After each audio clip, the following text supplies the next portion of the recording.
श्री संत सद्गुरू बाळूमामा प्रसन्न. नमस्कार श्रोते हो. आज आपण श्रवण करत आहात श्री संत सद्गुरू बाळूमामांचा संदेश. पाहून दुर्लक्ष करू नका. हा संदेश जर तुम्ही उघडला असेल तर शेवटपर्यंत बघा. तुमच्यावर बाळूमामांचा आशीर्वाद कायम राहील आणि तुमच्या जीवनातील सर्व दुःख यातना ह्या वाऱ्यासारख्या दूर होऊन तुमच्या जीवनात सकारात्मकतेनं एक चांगली पहाट होईल. चांगला सूर्य उगवेल. त्या सूर्याच्या किरणानं तुमचं अपूट आयुष्य झळाळून निघेल. असेच बाळूमामांचे संदेश आपल्यापर्यंत पोहोचण्यासाठी पहिल्यांदा व्हिडिओला लाईक करा. चॅनलवर नवीन असाल तर चॅनलला सबस्क्राईब करून शेजारील बेल आयकॉन नक्की प्रेस करा, जेणेकरून येणारे असेच बाळूमामांचे संदेश आपल्यापर्यंत पहिल्यांदा पोहोचतील. व्हिडिओ आवडला तर व्हिडिओ जास्तीत जास्त लोकांपर्यंत शेअर करा आणि कमेंटमध्ये बाळूमामा प्रसन्न लिहायला विसरू नका. बाळूमामा म्हणतात, नशिबाचं आणि मनाचं कधी जुळत नाही, कारण मनात जे असतं ते नशिबात नसतं. फक्त वही पेन आणि पदवी म्हणजे शिक्षण नव्हे, तर बुद्धीला सत्याकडे, भावनेला माणुसकीकडे, शरीराला श्रमाकडे नेण्याचा मार्ग म्हणजे शिक्षण. अर्ध्या अडचणीचे निवारण तेथेच होते जेव्हा आपल्या माणसांकडून असं म्हणलं जातं की काळजी करू नको, सर्व काही ठीक होईल. पाणी हे खडकापेक्षा अधिक ताकदवान असतं. प्रेम हे बळापेक्षा अधिक शक्तिशाली असतं. कठीणातलं कठीण लाकूड भुंगा पोखरू शकतो, पण रात्रभर आपल्या कोमल पाकळ्यांमध्ये भुंग्याला डांबून ठेवण्याची ताकद कमळामध्ये असते. नम्रता ही कठोरतेपेक्षा अधिक शक्तिशाली असते. ज्या मनुष्याला वेदनांचे ओझे असतानाही हसतमुख राहता येतं, त्याच्यासारखा सहनशील आणि अभिनव सम्राट या जगात दुसरा कोणीच नसतो. प्रत्येकाचे ऐका आणि प्रत्येकाकडून शिकण्याचा प्रयत्न करा, कारण प्रत्येकाला सर्व काही माहीत नसतं, पण प्रत्येकाला काही ना काही तरी माहीत असतं. म्हणून सर्वांची विचार करा, सर्वांचं ऐकून घ्या, पण करा फक्त तुमच्या मनाचंच जे बरोबर आहे तेच. माणसानं विझलेले दिवेही पाहायचे नसतात आणि आजूबाजूची रोषणाई पाहायची नसते. ज्याला चालायचं असतं त्यानं फक्त आपल्या उंजळीतला दिवा जपायचा असतो आणि अविरत चालायचं असतं देह गवसेपर्यंत.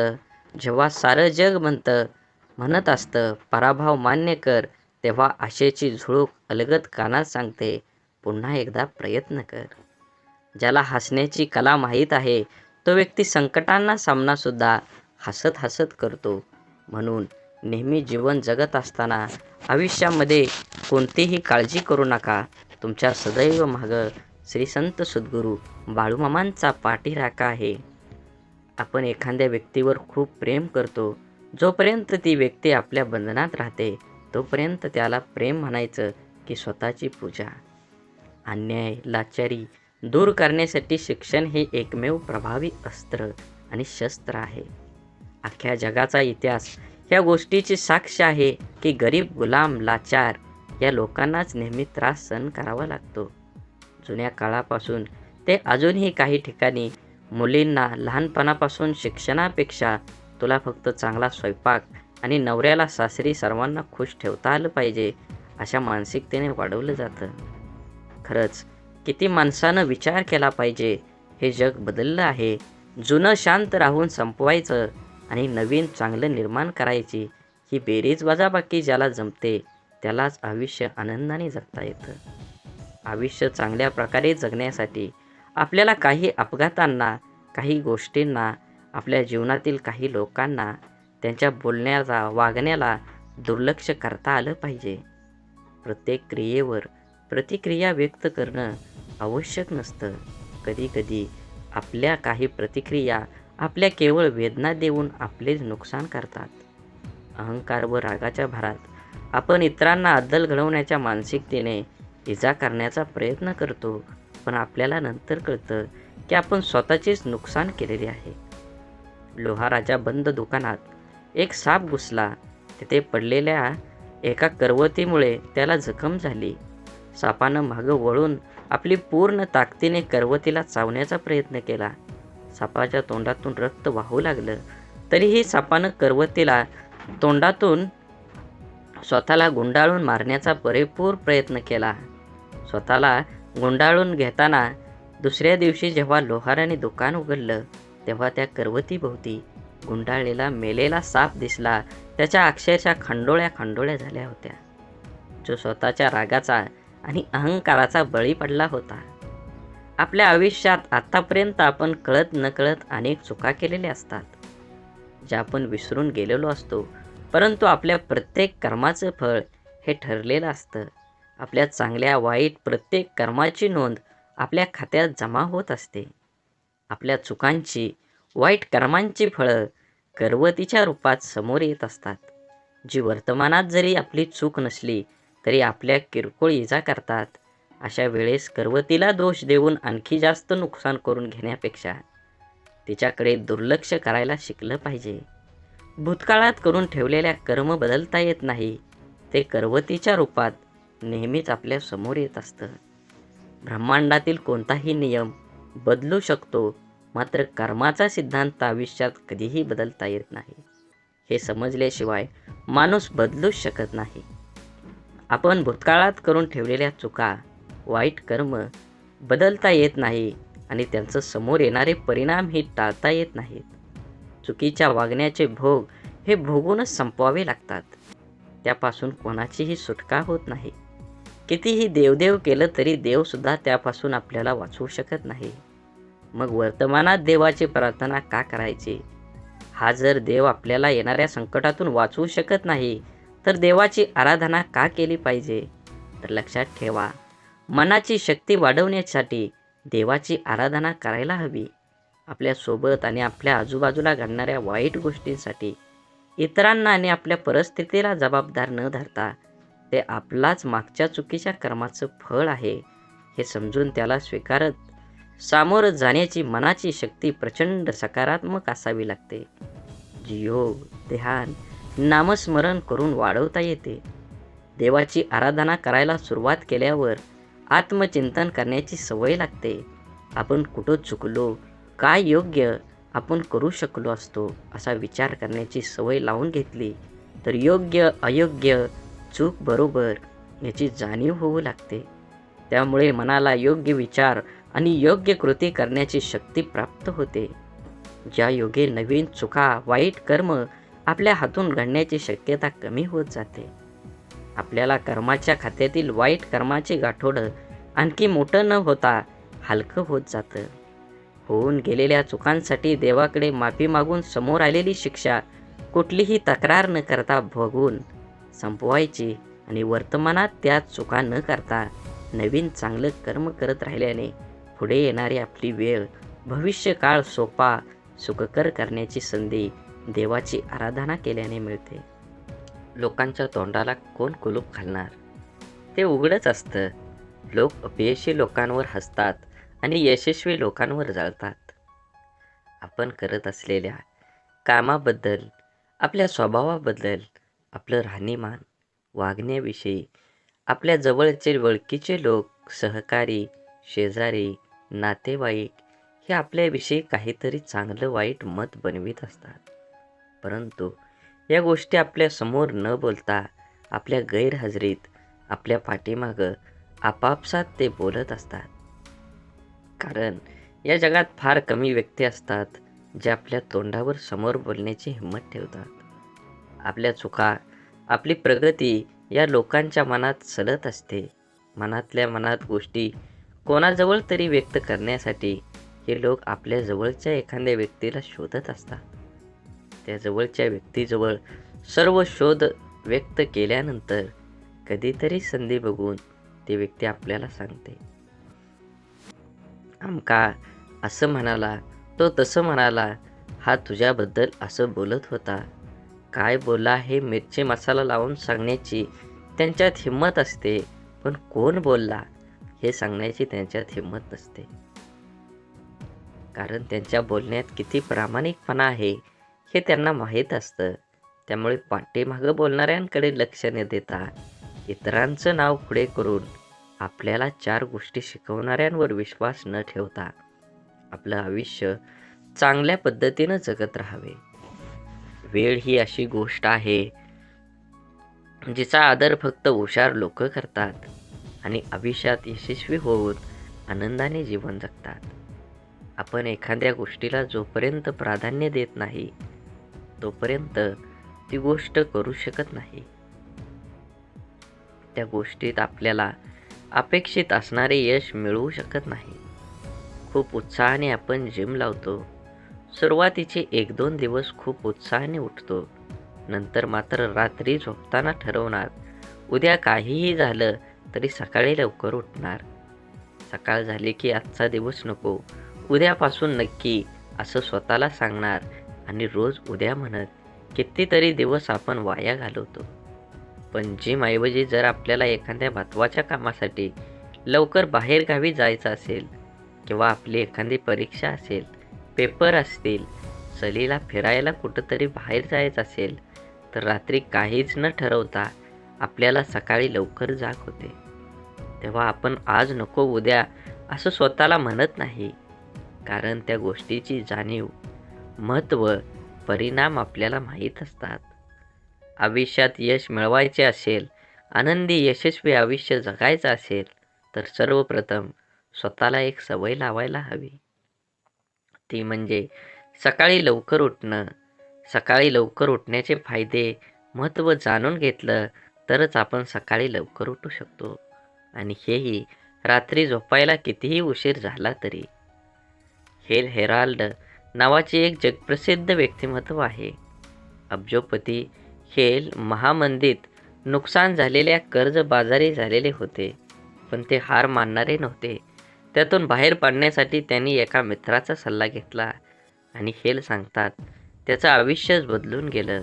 त्याच्या मित्राने त्याला सकाळी 4 वाजता उठण्याचा सल्ला दिला होता आणि त्याने तो दृढ निश्चयाने अंमलातही आणला होता.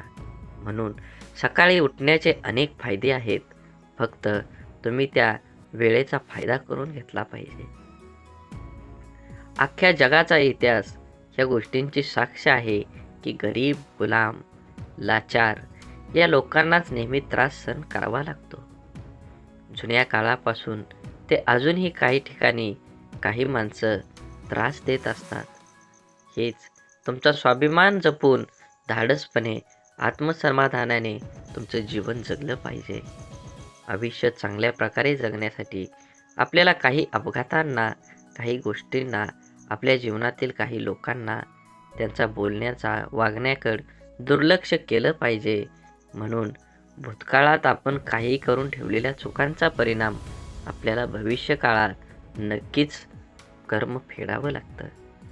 पहाटेचा 1 तास स्वतःसाठी दिला तर दिवसभरातील 23 तासांचे युद्ध आपण सहज जिंकू शकतो. आभार व्यक्त केल्याने चांगल्या गोष्टी जीवनात आकर्षित होतात आणि टिकून राहतात. जीवनात मिळालेल्या प्रत्येक गोष्टीचे आभार व्यक्त केले पाहिजेत. आपले आई वडील, भाऊ बहीण, जोडीदार, मुलं, मित्र-मैत्रिणी, नातेवाईक, आपले घर, व्यवसाय, गाडी अशा प्रत्येक गोष्टीचे आपल्याला जीवनातील प्रत्येक व्यक्तीचे आभार व्यक्त केल्याने सकारात्मकता वाढण्यास सुरुवात होते. जास्तीत जास्त 5 मिनिटात आपण मिळालेल्या सर्व गोष्टींचे आभार व्यक्त करू शकतो. त्यानंतर दिवसभर आपल्याला काय करायचं आहे याची नोंद लिहिण्यास सुरुवात केली पाहिजे. सुरुवातीला काय लिहावे सुचत नाही, त्यामुळे सर्वप्रथम तारीख टाकून किती वाजता आपण उठलो हे रोज लिहून ठेवण्याची सवय स्वतःला लावली पाहिजे. जमेल तसे दिवसभराचे नियोजन, महत्त्वाच्या कामांची यादी, खाण्याची, झोपण्याची वेळ निश्चित करून लिहून ठेवावी. सुरुवातीला अगदीच ठरवल्याप्रमाणे सर्व गोष्टी होत नाहीत. जेवढं शक्य होईल तेवढं नियोजनानुसार वागण्याचा प्रयत्न कराल की हळूहळू सवयी दृढ होतात आणि आपल्या मनाला, शरीराला त्या सवयींची सवय होण्यास सुरुवात होते. घरकामाचं नियोजन, व्यवसायाचं नियोजन, खर्चाचं, पैशाचं नियोजन, हिशोब या गोष्टींच्या नोंदी करून ठेवायची सवय लावल्याने जीवनात आश्चर्यकारक सकारात्मकता येते. साधारण 10 ते 15 मिनिटात या सर्व गोष्टींचा विचार करून आपण त्या लिहून ठेवू शकतो. यानंतर निरोगी शरीरासाठी, शरीरातील ऊर्जा वाढती ठेवण्यासाठी, आनंदी, स्वस्थ, कणखर राहण्यासाठी शक्य असेल ते चालणे, धावणे, योगा, जिम किंवा पोहणे कोणत्याही प्रकारे अर्धा ते पाऊण तास व्यायामासाठी दिला. सकाळी लवकर उठणं, ध्यान, व्यायाम, दिवसभराचं नियोजन करणं या सवयी आपलं आयुष्य बदलून टाकतात. पहाटेचा 1 तास स्वतःसाठी या सर्व गोष्टींसाठी दिला तर राहिलेल्या 23 तासाचं युद्ध आपण अगदी सहज योग्य प्रकारे जिंकू शकतो. आपल्या भावनांचं गुलाम न बनता आपल्या भावनांवर विजय मिळवायचं सामर्थ्य आपल्याजवळच असायला हवं. आपल्या आयुष्याला रंग, रूप, चव देण्याचं काम हे आपल्या भावनांचं आहे. आपल्या आयुष्यातील प्रत्येक सुखदुःखात, यश अपयशात सर्वात महत्त्वाची भूमिका आपल्या भावनांची असते. एखाद्या कृतीवर, घटनेवर आपण जो विचार करतो, जी प्रतिक्रिया देतो, ती असते आपली भावना. एखाद्या गोष्टीबद्दल, व्यक्तीबद्दल आपल्याला काय वाटतं याचा विचार आपण भावनेच्या स्वरूपात व्यक्त करतो. आनंद, सुख, समाधान, शांती, प्रेम या सकारात्मक भावना, तर राग, लोभ, मोह, मत्सर, द्वेष, तिरस्कार या आपल्या नकारात्मक भावना आहेत. प्रेम आणि तिरस्कार या आपल्या 2 भावनांवर आपल्या जीवनाचं बरंच गणित अवलंबून आहे. या भावना सांभाळता आल्या तर आपलं संपूर्ण आयुष्य आपण अगदी व्यवस्थितरित्या सांभाळू शकतो. आपल्या या 2 भावनांवर आपल्याला नियंत्रण मिळवून जग जिंकू शकतो. आपल्या भावना समजून घेणं, त्या कशा आणि का निर्माण होतात, त्या निर्माण करणं आपल्या हातात आहे की इतर कोणाच्या हातात, या गोष्टी समजून घेतल्या तर आपलं जगणं सोपं आणि आपलं आयुष्य एकदम सुंदर होईल. आपल्या भावनांच्या आहारी जाऊन त्यांचे गुलाम न बनता आपल्या भावनांवर विजय मिळवायचं सामर्थ्य आपल्याजवळ असायला हवं. भावनांच्या आहारी जाणारे लोक व्यसनाधीन होतात. भावनांवर नियंत्रण मिळवणारे लोक जीवनात प्रत्येक क्षेत्रात यशस्वी होतात. स्वतःच्या मनात जे काही चालू आहे ते ओळखता येणं, ते स्वीकारता येणं, हे जर आपल्याला जमलं, आपल्या आतले जग जर आपण ओळखत असू तरच आपल्या भावनांचे स्वरूप आपल्या लक्षात येतं. प्रत्येक व्यक्तीचं स्वरूप आपल्या लक्षात येतं आणि प्रत्येक व्यक्तीच्या मनात भावनिक गोंधळ चालू असतो. जीवनातील अनेक निर्णय हे भावनेच्या भरात आपण घेत असतो आणि नंतर पश्चातापाचे क्षण वाट्याला येतात. जीवनातील पश्चातापाचे क्षण टाळण्यासाठी भावनेला बुद्धीची जोड असली पाहिजे. महाभारतातील कर्णाचं उदाहरण घेतलं तर ब्रह्मदेवाला माहीत होतं की कर्ण हा भावनिक आहे. त्यामुळे कर्णाला भावनिक करून ब्रह्मदेवाने त्याची कवच कुंडल मागून घेतली. कर्णाने बुद्धीची जोड न देता भावनांच्या आधारे निर्णय घेऊन आपली कवच कुंडल दिली आणि कर्णाला पश्चातापाच्या दुःखाला सामोरं जावं लागलं. भावनाशील असणं चुकीचं नाही, पण आपल्या भावनांच्या नियंत्रणीत असायला हव्यात. पूर्णपणे भावनाशून्य ही असू नये. निसर्गाचा नियम आहे की सर्व काही प्रमाणात बॅलन्स असावं लागतं, नाहीतर विनाश अटळ आहे. ध्यान ही एक अशी शक्ती आहे जी आपल्याला आपल्या भावनांवर नियंत्रण मिळवण्यास मदत करते आणि आपल्याला भावनांचं गुलाम होण्यापासून दूर ठेवते. भावनांवर नियंत्रण मिळवायचे सामर्थ्य आपण ध्यानधारणा करूनच प्राप्त करू शकतो. विचार, भावना, मन, शरीर या 4 गोष्टींची काळजी घेतली तर आयुष्य अगदी संतुलित, सुखी, आनंदी आणि यशस्वी होण्यास सुरुवात होते. आनंदी, यशस्वी आयुष्य जगण्यासाठी विचार, भावना, मन आणि शरीर या आपल्या 4 गोष्टींना सावकाशपणे आणि पायरीने वळण लावणं म्हणजेच ध्यान करणं. आपले विचार, भावना, मन आणि शरीर स्वच्छ करत जाणं म्हणजे ध्यान करणं. ध्यान केलं तर आपण जीवनात शांतता, स्थिरता प्राप्त करू शकतो. आपलं जीवन आनंदी, यशस्वी बनवू शकतो. हे सर्वांनाच माहीत आहे. तरीही आपण ध्यान करत नाही. कारण आपण ध्यान करायला सुरुवात केली की सुरुवातीला आहे त्यापेक्षा जास्त विचारांचा गोंधळ आपल्या मनात सुरू होतो. आपल्या जीवनातील अनेक गोष्टींपैकी, विचारांपैकी आपल्यासाठी योग्य असणाऱ्या गोष्टी आपण निवडतो आणि मग आपला सर्व काही सुरळीत चालू होतं.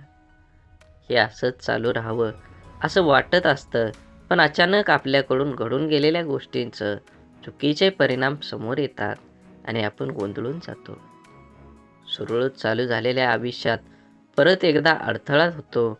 मग ध्यानाने काही फरक पडत नाही या निष्कर्षावर आपण पोचतो आणि ध्यान करायचा विचार सोडून देतो.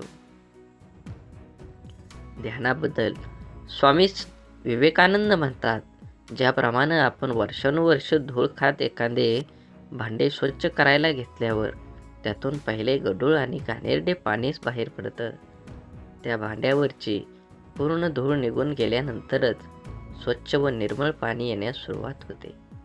त्याचप्रमाणे आपल्या अनेक जन्मांच्या चुकाची फळं साठलेली असतात, ती समोर यायला लागतात. त्याचा स्वीकार करणं ही आपल्या मनाच्या स्वच्छतेची पहिली पायरी आहे. जेव्हा त्या भांड्याप्रमाणे आपलं मन स्वच्छ, निर्मळ होण्यास सुरुवात होईल, तेव्हा सुरुवातीला आपल्याला खूप गोंधळ होईल, त्रास होईल. म्हणून जीवनात आनंद व्यक्त करायला शिका. ध्यान करायला सुरुवात करा. मनाला स्वच्छ, निर्मळ आणि शरीराला सशक्त, पिळदार बनवणं कठीण नक्कीच आहे, पण अशक्य मात्र अजिबात नाही. आपण जेव्हा ध्यानाला सुरुवात करतो, आपल्या वागण्यात, विचारात, खाण्यापिण्यात बदल होतो, तेव्हा या बदलाचा आपल्याला प्रचंड त्रास होतो. कारण आपलं शरीर, मन अचानक कोणताही बदल स्वीकारत नाही. ज्याप्रमाणे आपण जिम लावल्यावर व्यायामाला सुरुवात केल्यानंतर सुरुवातीचे काही दिवसात आपल्याला तब्येतीतील, वजनात फारसा फरक तर पडत नाही, परंतु उलट प्रचंड अंग दुखून त्रास होत असतो. पण रोज नियमितपणे व्यायाम सुरू ठेवला तर 3-4 महिने हळूहळू फरक दिसून यायला लागतो. ध्यानाच्या बाबतीतही असंच घडतं. ध्यान करायला सुरुवात केल्यानंतर विचारांचा प्रचंड गोंधळ डोक्यात, मनात कल्लोळ करण्यास सुरुवात होते. डोक्यात येणाऱ्या असंख्य विचारातून योग्य विचार निवडणं आणि त्यावर स्थिर होण्यासाठी स्वतःला काही वेळ द्यायला लागतो. सुरुवातीला कधीही गोंधळ झाला, त्रास झाला तरी तळमळ आणि नियमितता असेल तर मनाला स्वच्छ आणि निर्मळ बनवता शक्य आहे.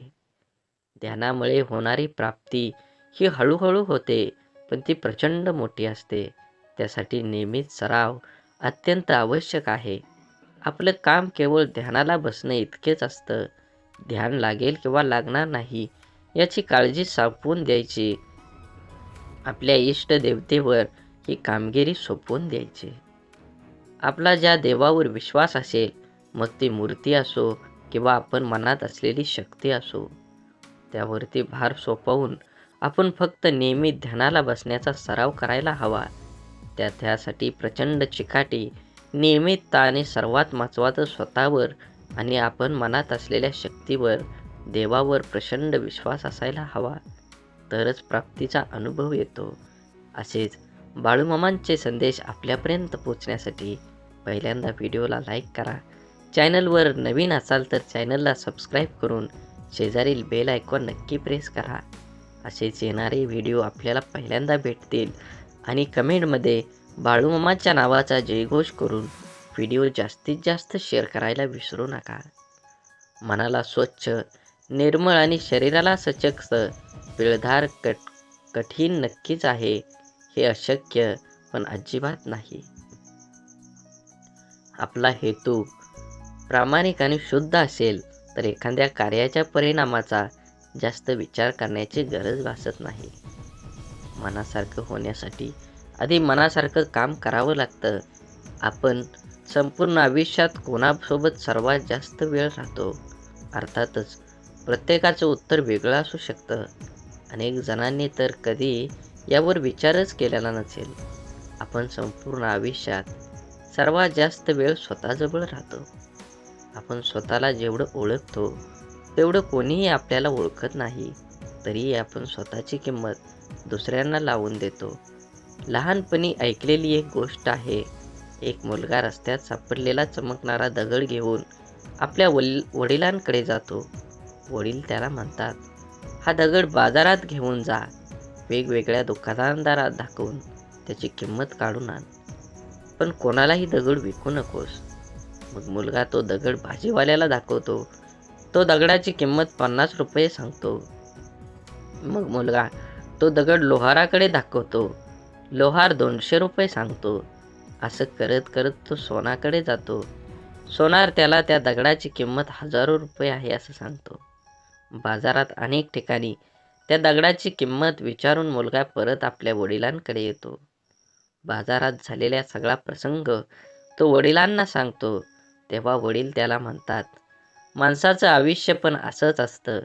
प्रत्येकजण तुझी किंमत त्याचा समज आणि कुवतीनुसार लावेल. कदाचित तू हिरा असू शकतो, पण भाजीवाला तुला दगड समजेल. काही जण चमकणारा दगड समजतील, पण ज्याला तुझी खरी किंमत माहीत असेल त्याला तू अमूल्य वाटशील. आयुष्य जगत असताना आपण स्वतःशी आपली किंमत नीट समजून घ्यावी. आपली किंमत दुसऱ्याने करावी अशी अपेक्षा करू नये. स्वतःला ओळखण्यासाठी दगडासारखं प्रत्येकाकडे फिरत बसू नये. जेव्हा स्वतःची खरी किंमत माहीत असते तेव्हा कोणी कमी लेखण्याने फरक पडत नसतो. म्हणून एखादी गोष्ट मनाविरुद्ध घडली आणि ती स्वीकारण्याची शक्ती नसली की आपल्याला राग येतो. राग, संताप तीव्र झाला की नको ते आपण बोलतो. त्याच्या वेदना समोरच्या व्यक्तीला कळवतात आणि आपण अपेक्षा ठेवतो माफी मागितली की समोरच्या व्यक्तीने आपल्याला लगेच माफ करावं. झालं गेलं विसरून जावं. खरं तर इतकं सोपं असतं का? दुःख झालेल्या मनाला शांत करणं. मनाने माफ केलं तरी मन ती गोष्ट, तो प्रसंग विसरू शकत नाही. रागास माणसाची बुद्धी भ्रष्ट होते, परंतु मनात जो विचार केलेला असतो तेच माणूस बोलतो. मनात वेगळं आणि बोलण्यात वेगळं हे रागात होतं नाही. माणसाचा राग हा त्याच्या मनातील भाव व्यक्त करतो. रागात मनातील भाव लपविणे कोणाला शक्य नाही. समोरच्या व्यक्तीच्या ठिकाणी आपण स्वतः असतो तर अशी कल्पना केली तर मनात कितीही मानसिक त्रास होतो याचा काहीही परिणाम आपण विचार करू शकतो. समोरची व्यक्ती परिस्थिती कशीही असो, आपल्याला राग येणं म्हणजे आपली मानसिक शक्ती कमी असणं. रागावर कंट्रोल करा. जिथे आपल्या असण्याची जाणीव नसते तिथे आपल्या नसण्याची किंमत लक्षात आणून देता आली पाहिजे. आपली किंमत दुसऱ्यांनी करावी, आपल्याला मान सन्मान द्यावा अशी अपेक्षा मनात ठेवून जगू नये. जेव्हा आपल्याला आपली खरी किंमत माहीत असते तेव्हा दुसऱ्यांची कमी लेखल्याने फारसा फरक पडत नाही. आपण जर स्वतःला ओळखण्याची संधी दिली नाही तर आपल्या जगण्यात आत्मविश्वास येणार नाही. म्हणून सर्वात आधी स्वतःची काळजी घेतली पाहिजे. शारीरिक, मानसिक आणि भावनिकदृष्ट्या स्वतःला सक्षम, सशक्त बनवण्याचा प्रयत्न करीत राहिलो तर आपल्या क्षमता, कमतरता आपल्या लक्षात येतात. आपल्याला कशाची जास्त आवड आहे, कशाची भीती आहे, आपल्याला मर्यादा काय आहेत, कोणत्या गोष्टी आपल्याला करायला जमतात, आवडतात, कोणत्या गोष्टी जमणार नाहीत, या गोष्टी आपण जाणून घेण्याचा प्रयत्न केल्याने आपले व्यक्तिमत्व आत्मविश्वास बनतो आणि आत्मविश्वासू व्यक्ती जिथे जाईल तिथे तिला मान, सन्मान, आदर, किंमत आपोआपच मिळते. सुगंधित फुलांकडे फुलपाखरे आपोआप आकर्षित होतात. हा सृष्टीचा नियम आहे. आपल्या कर्तबगारीचा सुगंध दरवळला तरच आपल्याला किंमत मिळते. जबाबदारीने ते मिळवता येत नाही. गरज नसताना आपण जर एखाद्या ठिकाणी उपलब्ध राहत असलो तर तिथे आपली किंमत राहत नाही. कारण सहज उपलब्ध असलेले, फुकट, स्वस्त मिळत असलेल्या गोष्टींची दुनिया किंमत करत नाही. त्यामुळे आपल्या सीमा, मर्यादा आपल्या माहीत असायला हव्यात. जगताना अहंकार नको, पण स्वाभिमान मात्र असायलाच हवा. पाणी जीवनावश्यक गोष्ट आहे, तरीही पाण्याचं महत्त्व तहानेनेच व्याकुळ झालेल्या माणसाला कळतं. फुकट सहज उपलब्ध असलेले पाणी वाळवंटात तहानेने व्याकुळ झाल्यावर किमतीपेक्षा जास्त मूल्य देऊन विकत घेतलं जातं. म्हणून आनंदाने जगा, माणुसकी, धर्म पाळा. या जगात तुम्हाला काहीच कमी पडणार नाही. बोला बोला बाळूमामांच्या नावानं चांग भलं, झाडे लावा, झाडे जगवा, माती वाचवा, पाणी वाचवा, सेव्ह अर्थ आणि मनात मामांबद्दल आणि देवाबद्दल भाव असेल तर नक्कीच चॅनलला सबस्क्राईब करून व्हिडिओला लाईक करा. धन्यवाद.